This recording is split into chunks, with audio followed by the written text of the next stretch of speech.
आखिरकार जस्टिस यशवंत वर्मा ने बयान दे ही दिया, वो तमाम राज खोल डाले, वो तमाम सबूत दिखा दिए, उन तमाम रिपोर्टों पे अपनी बात रख दी, जिस बात को लेकर हम लगातार वीडियो बना रहे थे कि यशवंत वर्मा चुप क्यों हैं। लेकिन उन्होंने सुप्रीम कोर्ट के सीजीआई को चैलेंज दे दिया और उनके बयानों को चैलेंज दे दिया। कहा है साफ शब्दों में कि भाई साहब आपने जो रिपोर्ट सौंपा वो गलत है, वो गलत है, वो गलत है, हमारे साथ धोखा हुआ। ये बयान उन जज के लिए है, उन जज का है जिन जज के घर के आवास पर नोटों की गड्डी जली, करेंसी जली। गांधी जी दर्शकों, ये उनका भी अपमान को लेकर सवाल उठा था। उनके सामने भी ये पूरा सीना तान कर कह रहे हैं कि भाई साहब हमको फंसाया गया। और सीजीआई, पूर्व सीजीआई खन्ना साहब ने जो कहा था कि 3 जजों की टीम ने जो रिपोर्ट तैयार की उसमें कहा गया बर्खास्त करने के लिए, इस्तीफ़ा देने के लिए, वो गलत है, वो रिपोर्ट गलत है। इसका दावा करने वाले, इसका आरोप और इल्ज़ाम लगाने वाले कोई और नहीं, जिसके घर पर नोट जली, जिनके आवास पे नोट जला, वो यशवंत वर्मा साहब हैं। उन्होंने ये भी कहा कि भाई साहब फिर से जांच करा लीजिए, फिर से सब कुछ करा लीजिए, दूध का दूध पानी का पानी हो जाएगा।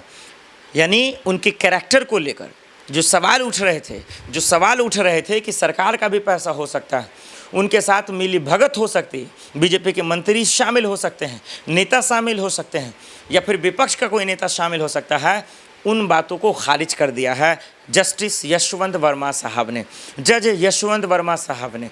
उन्होंने रिटायरमेंट को लेकर भी खुलकर अपनी बातें कही, तबादला को लेकर भी बातें कही, लेकिन ये सब बातों का उतना तवज्जो नहीं है दर्शकों जितना इस बात का कि जस्टिस यशवंत वर्मा ने खुल्लम खुल्ला ये बातें कह दी कि रिपोर्ट गलत है, जांच गलत हुआ है, फिर से इसको करने की ज़रूरत है। क्या चल रहा भाई, क्या सवाल है ये? यशवंत वर्मा को इतनी ताकत कहाँ से आ गई? और आखिर देश का सिस्टम क्या कर रहा है, कानून क्या कर रहा है, एजेंसियां क्या कर रही हैं? इन तमाम सवालों को खुलकर आज इस वीडियो में समझेंगे कि इसी हिंदुस्तान में जब एक गरीब, एक मजलूम गुनाह नहीं भी करता है, वो बेकसूर होता है, फिर भी उसको फर्जी केस में, फिर भी उनको जो है जानबूझकर, क्योंकि जो पावर वाले लोग हैं इन गरीबों को सलाखों के पीछे डाल देते हैं। तो है राम कह लीजिए, है भगवान कह लीजिए, है अल्लाह कह लीजिए, माय लॉर्ड, ये कैसा कानून है कि आपके न्याय के मंदिर में पैसे के बदौलत, पावर के बदौलत बेकसूरों को जेल में ठुसवा देते हैं, लेकिन जिनके आवाज़ पर पैसा जलता है, नोटों की गड्डी जलती है, करेंसी जलती है, आज तक ये पता नहीं लगता वो पैसा था किसका।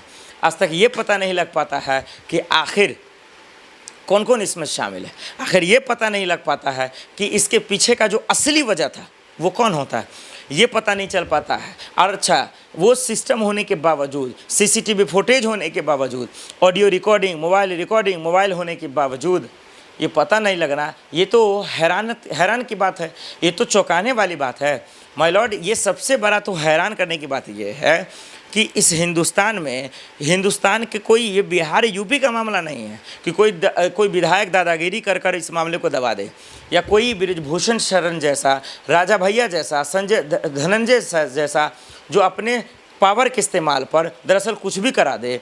ये तो भाई देश की राजधानी का सवाल है। जब वहाँ का सिस्टम न्याय नहीं दिला पाएगा, वहाँ की एजेंसियाँ नहीं न्याय दिला पाएगी, जब वहाँ का कानून तंत्र अगर इन रिपोर्ट को तैयार नहीं कर पाएगा, सच को सच, झूठ को झूठ नहीं बोल पाएगा, महोदय न्याय कहाँ होगा, महोदय इंसाफ कहाँ मिलेगा? ये सवाल बहुत बड़ा है जो यशवंत वर्मा ने खुलकर कह दिया कि भाई खारिज कर दिया उन्होंने तमाम आरोपों को, रिपोर्ट को खारिज कर दिया।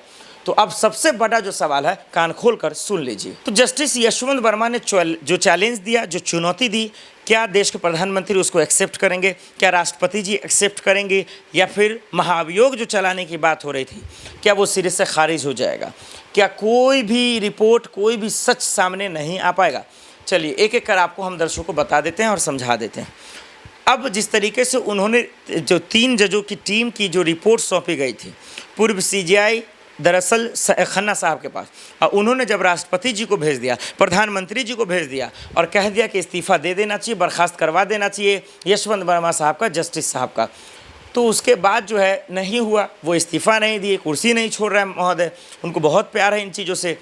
तो महाभियोग लाने की बात हुई कि भाई महाभियोग आएगा और पार्लियामेंट के अंदर विपक्ष इसका समर्थन करेगा। हमने विपक्ष के नेताओं से बात किया, कार्यकर्ताओं से बात किया, उन्होंने भी कहा कि हाँ, क्यों समर्थन नहीं देगा भाई, खुल कर दिया जाएगा, चाहे वो राहुल गांधी हो जो विपक्ष के नेता, प्रतिपक्ष है, सब देगा। लेकिन अचानक से ये खबरें आती हैं कि भाई ये तो मतलब उलट हो गया डायरेक्ट, अचानक से ये क्या हो गया कि भाई रिपोर्ट के खिलाफ ये अपने बयान देने लगे।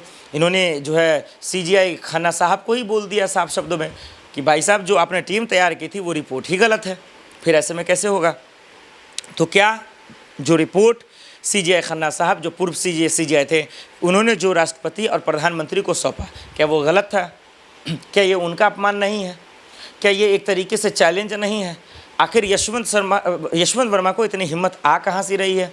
और इतने ही वो चुस्त और दुरुस्त और ईमानदार और नेक हैं, तो फिर वो दरअसल जो है वो प्रेस कॉन्फ्रेंस क्यों नहीं करते? वो आकर जो है प्रेस कॉन्फ्रेंस क्यों नहीं बता देते? और कल कपिल सिब्बल साहब जो सुप्रीम कोर्ट के वरिष्ठ वकील हैं, बार एसोसिएशन के अध्यक्ष भी हैं, महोदय चुनाव भी नहीं करा रहे। महमूद पराचा जो सुप्रीम कोर्ट के वकील हैं, उन्होंने ये आरोप भी लगाया कि वो जानबूझकर नहीं कराना चाहते चुनाव। तो क्या मजाक बना दिया देश के सिस्टम को? क्या मजाक बना दिया है कि कोई भी स्कैम कर दे, कांड कर दे, घोटाला कर दे, वो बच जाएगा? क्यों? क्योंकि उनके पीछे पावर है, उनके पीछे मंत्री हैं, उनके पीछे नेता है, उनके पीछे चंद सिस्टम पे के रखवाले हैं। तो फिर ऐसे में भारत के लोगों का क्या होगा? भारत के लोगों की उम्मीदों के साथ क्या होगा? ये तो बेईमानी है, ये तो नाइंसाफ़ी है। ये यशवंत वर्मा में दर्शकों मेरा जो मानना है, मेरा जो ओपिनियन है वो ये मानना है कि जो नोटों की गड्डी जली, वो छोड़ दीजिए किसका है नहीं है, सवाल ये है कैसे जला, पैसा किसका था, इसके पीछे कौन कौन था, इसमें शामिल कौन कौन है, और अब तक 2 से 3 महीने होने जा रहे हैं, देश का सिस्टम क्या मर गया है? क्या वो किसी के हाथ में बिक गया है? और अगर नहीं तो फिर सबूत कहाँ है? जांच क्यों नहीं हो पा रही है? और यशवंत वर्मा जी इतना चैलेंज के साथ क्यों ऐसा बोल रहे हैं? क्यों इनका इलाज नहीं हो रहा? क्यों इनसे कुर्सी नहीं लिया जा रहा? क्यों इनका इस्तीफ़ा नहीं हो रहा? ये तमाम अहम सवाल तब तक बने रहेंगे जब तक खुलकर सामने नहीं आ जाता है। रिपोर्ट राष्ट्रपति के पास चला गया, प्रधानमंत्री के पास चला गया, कोई कुछ नहीं। भाई कैसा सिस्टम है ये दिल्ली पुलिस को एक चैलेंज है, मुंह पे तमाचा है, ये एजेंसियों के मुंह पे तमाचा है कि आखिर नोटों की गद्दी जलती है, कोई खोज खबर नहीं आता, कुछ सच्चाई सामने नहीं आती, जो चाह रहा है वो कर ले रहा है, जो चाह रहा है वो बोल दे रहा है, और किस तरीके से नाइंसाफ़ी हो रही है वो हम सब देखते नज़र आ रहे हैं। आखिर में दर्शकों मैं आपसे पूछना चाहता हूँ और आपसे कहना चाहता हूँ कि जस्टिस वर्मा को लेकर जिस तरीके से जो खबरें आ रही हैं, ज़रा जाइए सोशल मीडिया पर पढ़ लीजिए, और जो चैलेंज वो कर रहे हैं रिपोर्ट को लेकर, वो कितना हैरान करने वाला है और चौंकाने वाला है। और इस रिपोर्ट पर जो 3 जजों की टीम ने बनाई है, ये तो उनका भी मजाक है, सीजीआई खन्ना साहब का भी मजाक है जो पूर्व सीजीआई थे, और ये सुप्रीम कोर्ट का भी मजाक है कि रिपोर्ट तैयार हुआ, उसमें पाया गया कि वो इस्तीफ़ा देंगे, लेकिन कह रहे नहीं वो रिपोर्ट ही गलत है।